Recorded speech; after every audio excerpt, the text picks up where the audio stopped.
Hello, and congratulations on being selected as a new employee. Now the question is, what to do?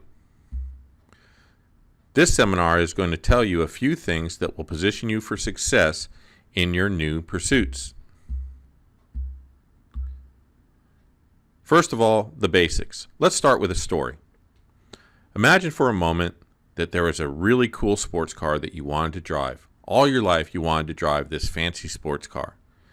And finally you saved up enough money and you went to a rental store and you found the car and you paid your money and they said, "We've got your car ready, it's being gassed up, it's in the back, and it's just being washed up and we'll bring it out front." Sure enough, you go out front and this brand new shiny sports car comes out. And the person in the driver's seat looks up at you and says, "Your car's ready to go, it's gassed up, and man, it is fast. This thing is hot." And then they continue on and say, "But you know what?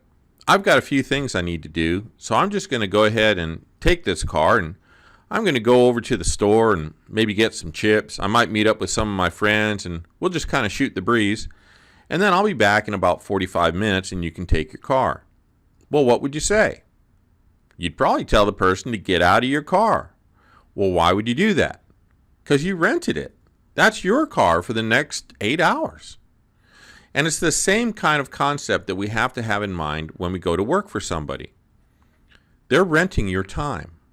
And the only way for them to get any kind of value out of that is that you do what they ask you to do. So if this person took the car and went off and did their own thing, would you be getting any kind of value for all that money that you paid? Well, no. And that's why you'd be a little bit miffed about it. So have the same kind of mindset when you go into work. Your time is being rented, and the way that you bring value to that company owner is that you do your job. Let's cover some of the basics about work. One of the things that can pre-position you early on for success in your job is to simply be on time.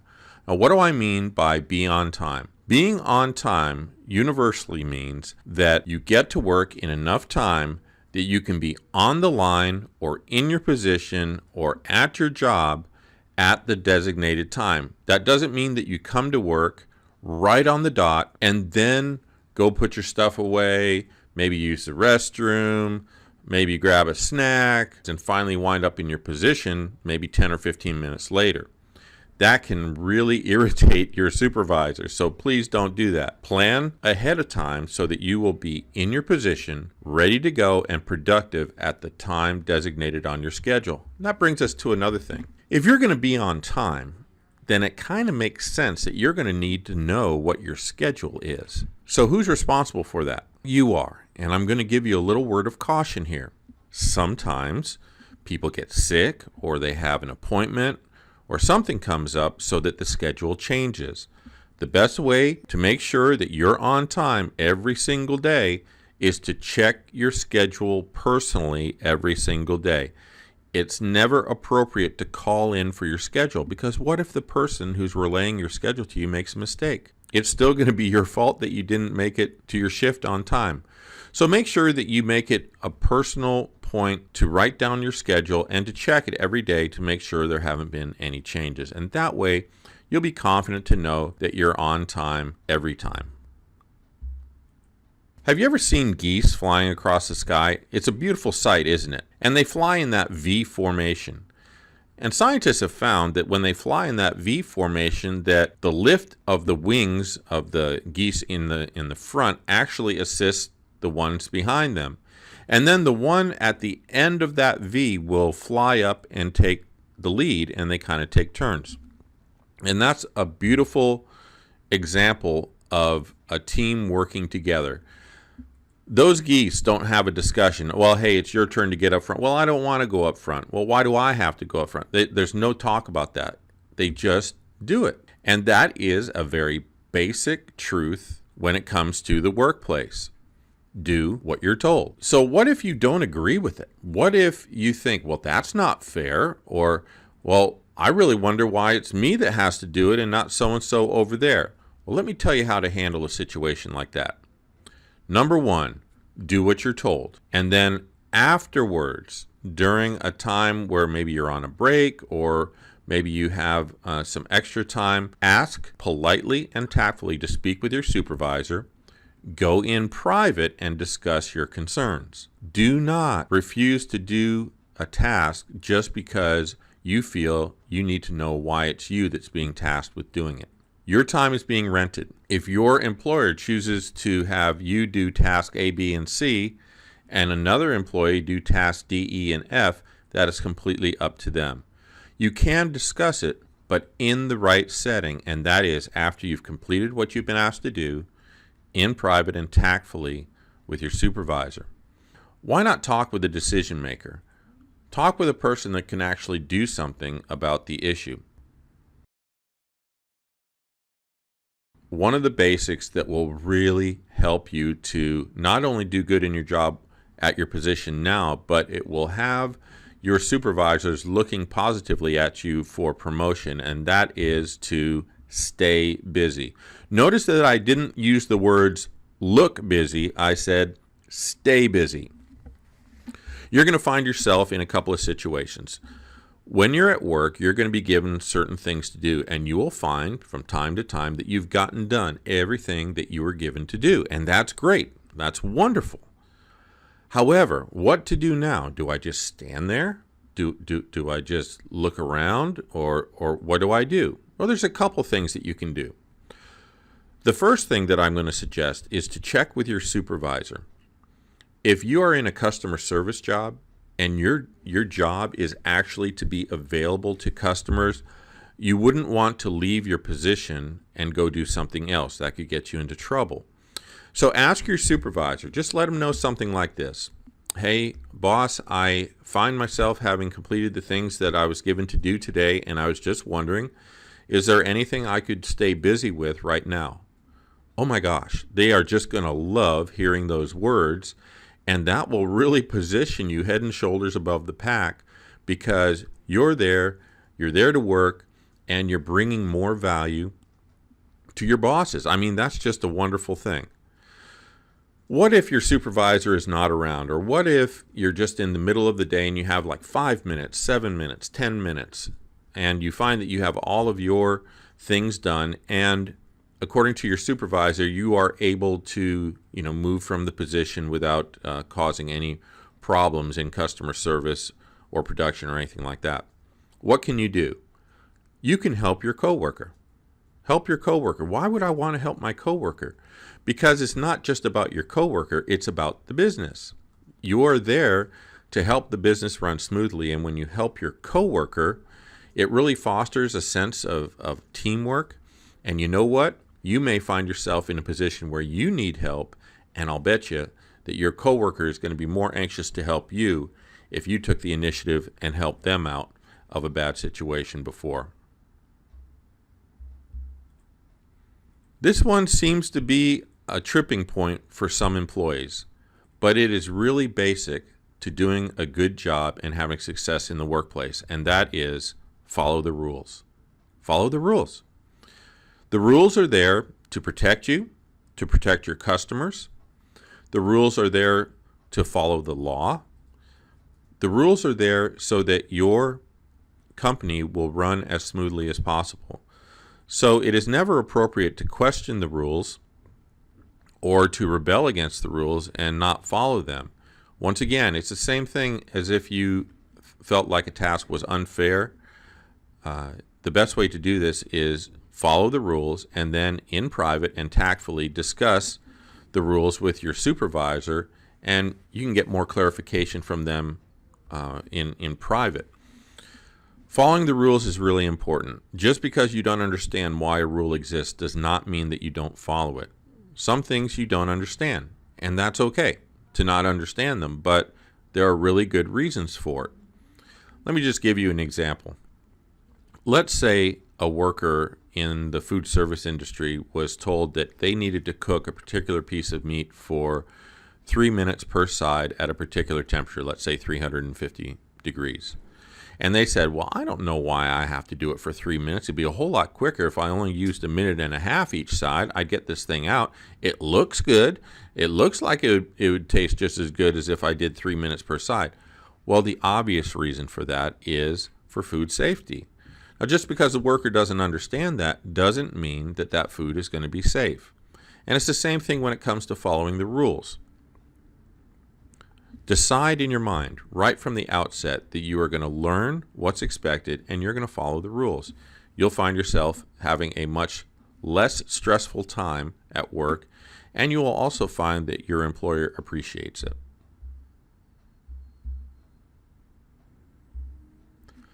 Use your words. You know, when I was growing up, people would not think of, talking back to a upper level supervisor. It just wasn't done. And nowadays, it seems like anyone can talk back to anyone. And it's true. You can. You can say whatever you want to whomever you want, but there are consequences to our actions. So how do we handle the stress and the frustration that we feel from time to time on the job? The answer is use your words. Use your words. I'm going to give you a little bit of advice on this one. It is always good to use common courtesy. What do I mean by that? We want to keep our tone polite. We don't want to have our words edgy with sarcasm or to sound like we're talking down to somebody. We want to make sure that we never use any kind of profanity when we're discussing things. We want to make sure that we use please and thank you and use proper terms of respect when we're discussing things. Why is that? Well, you know what? Your supervisor, your bosses, they're human beings, and they have emotional responses to things too. And I'm just letting you know that if you use your words, if you're tactful, and by the way, the definition of tact is communicating something without causing offense. When you're able to do that, you're going to find that you're able to accomplish what you set out to do far more effectively than if you don't. You may find yourself looking for another position if you're unable to use your words effectively.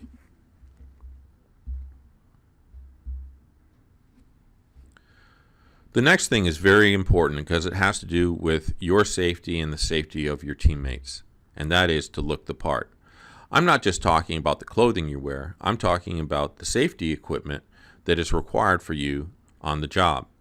Now, your employer doesn't pay for the safety equipment and insist on you wearing it just because they want to, just because it's something they can do. This is to protect you, to protect your health.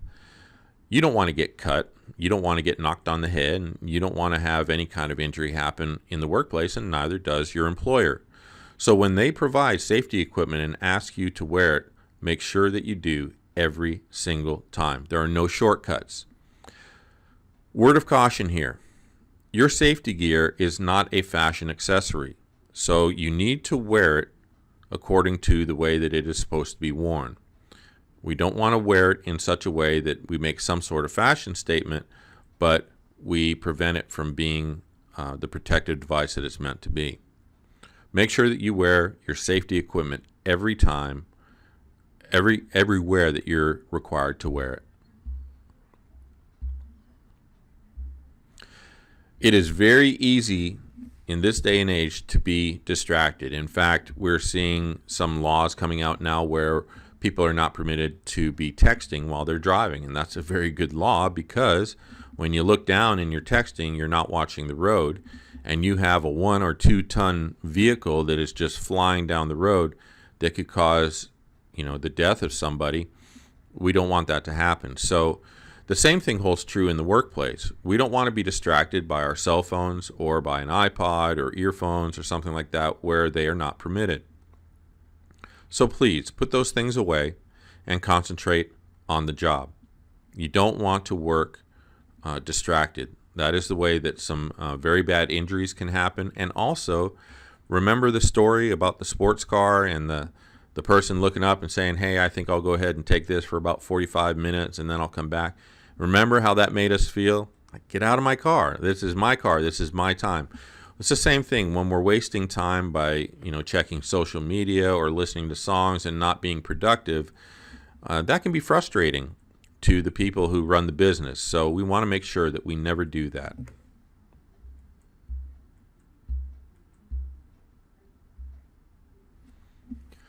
This is a principle, and I remember discussing this with my daughter one time. I was saying to her, her name is Becky, I said, Becky, you want to know the difference between good and great?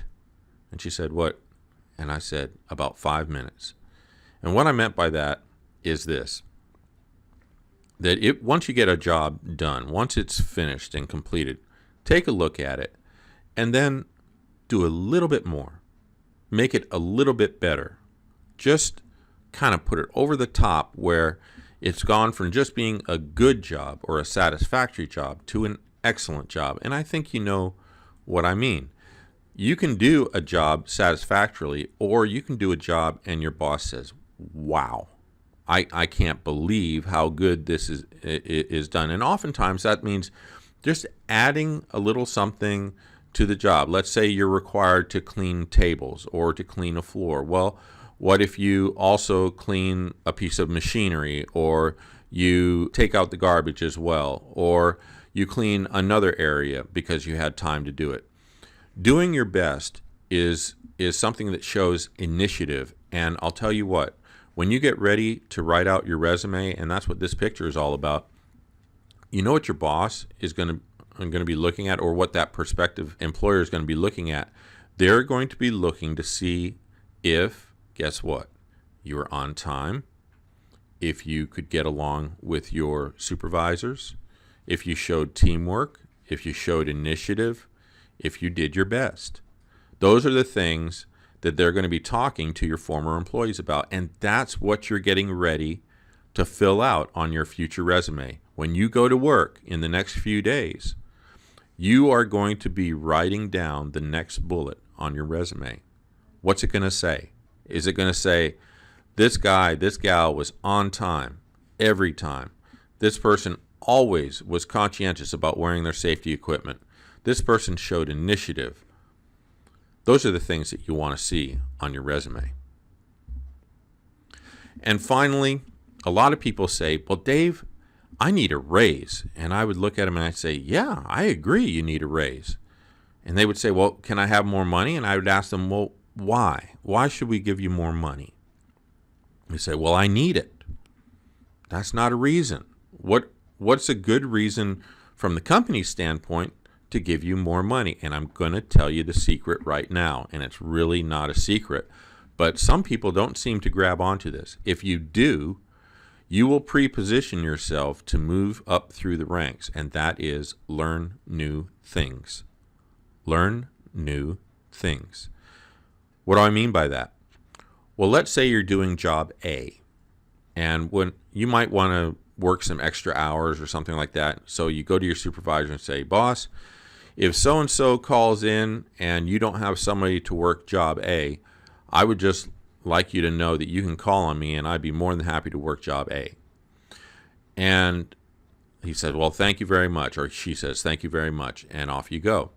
But if you know jobs A, B, C, and D, well, now you are far more valuable to that company than somebody that just knows job A.